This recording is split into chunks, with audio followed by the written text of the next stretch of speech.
Assalamualaikum warahmatullahi wabarakatuh. Perkenalkan, nama saya Siti Sara Ailose dari program studi pendidikan matematika kelas A yang akan mempresentasikan materi terkait Islam rahmatan lil alamin dalam lingkungan sosial dan tanggap bencana. Jadi langsung saja ke pokok pembahasan yang pertama, yaitu tentang hakikat Islam rahmatan lil alamin, yang dimana rahmatan lil alamin ini terdiri dari dua kata, yaitu rahmatan yang memiliki arti kasih sayang dan muncul dalam Al-Quran itu sebanyak 25 kali dengan berbagai tema. Ini menunjukkan bahwa penting dan tingginya peran rahmatan dalam syariat Islam ataupun ajaran Islam. Lalu yang kedua yaitu lil alamin yang memiliki arti seluruh alam.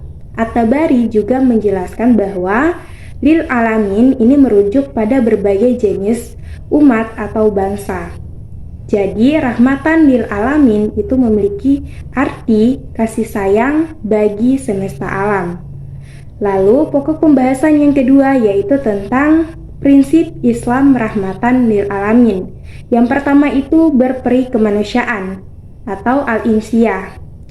Insiyah itu menunjukkan bahwa tidak ada ajaran lain yang lebih lengkap atau menyeluruh sempurna selain ajaran Islam, di mana menjelaskan esensi umat manusia itu atau kehidupan manusia dengan jelas.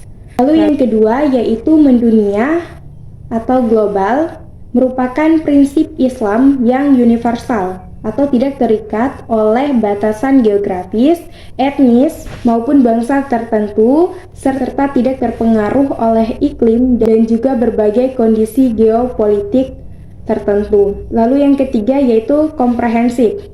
Komprehensif itu mencangkup keseluruhan berbagai aspek kehidupan manusia, baik di dunia maupun di akhirat. Yang keempat ada realistis, kemudian yang kelima toleransi dan memudahkan atau as-samha dan at-taisir.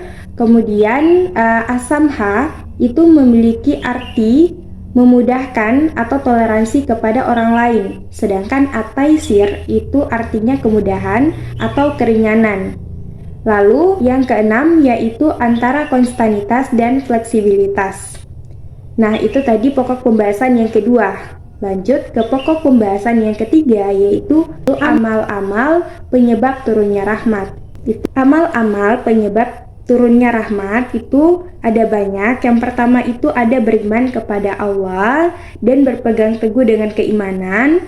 Kemudian ada yang kedua itu merasa memiliki banyak kekurangan ataupun kelemahan sehingganya memohon untuk memperoleh rahmat, mendirikan sholat, membayar zakat, menaati Allah Subhanahu wa Ta'ala dan juga Rasulnya, serta berbuat baik kepada kedua orang tua, mengikuti Al-Quran dan juga mendengarkannya dengan seksama, bertakwa, beristighfar, bertobat, dan juga memperbaiki diri. Kemudian ada juga sabar ketika menghadapi musibah. Lanjut ke pembahasan yang terakhir yaitu implementasi Islam rahmatan lil alamin dalam kehidupan sosial budaya. Yang pertama itu ada membangun interaksi antara sesama baik dari berbagai suku maupun bangsa yang berbeda.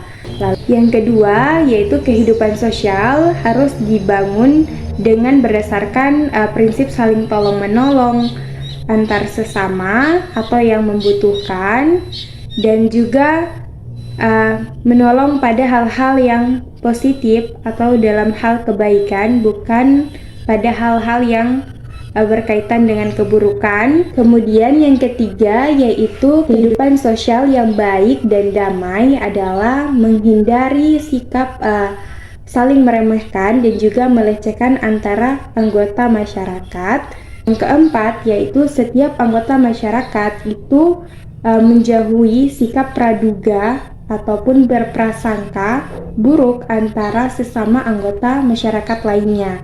Yang kelima yaitu kehidupan sosial juga harus terhindar dari sikap saling bermusuhan ataupun saling membenci.